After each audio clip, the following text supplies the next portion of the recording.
શરમ લાગતી. હજી આમ બહાર ઓછું શૂટ કરીએ છીએ કારણ કે એટલું બધું આમ ફ્રીલી હું શૂટ ન કરી શકું. કોઈ બધા ભેગા થઈ ગયા હોય ને તો એથી મારથી એટલું બધું શૂટ થાય નહીં કારણ કે હું થોડોક નર્વસ થઈ જાઉં ને. અત્યારે હવે ઘેરે કઈ નહીં, બહાર જ શરમ લાગે પણ એવું બધું શીખી જઈ ને. પેલા તો ઘેરે શરમ જ લાગતી. હજી ઘણા મને ભેગા થાય તો કે અમારે શરૂ કરવું પણ ઘેરેથી આમ પ્રોબ્લેમ થાય ઘેરેથી બધા ના પાડે તો ઘણા હારે એવું પ્રોબ્લેમ બધાને થાય. પણ અમારે હવે ભળું હાલી ગયું, બધું રાગે પડી ગયું.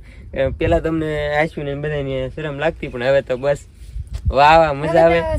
હવે તો બસ જેવું હોય એવું હાલ્યા કરે એમને શૂટ કરીને બતાવી અમે સહી કઈ ને તમે જોવો તમને અમાર બ્લોગ ગમે એ અમારા માટે બહુ મોટી વાત કહેવાય કે અમે ગામડાના સહી બસ બધાય આમ ગણો તો બધાય ઘણા બહાર થી જોવે, ઘણા આગળથી જોવે, કમેન્ટો આવેલી હોય લવ ફ્રોમ દાહોદ ને ઘણા ઠેકાણેથી બધા જોવે એટલે બધાને મજા આવતી છે. તમને કેવું લાગે અમારા બ્લોગ જોઈને જરૂર કહેજો. બસ મને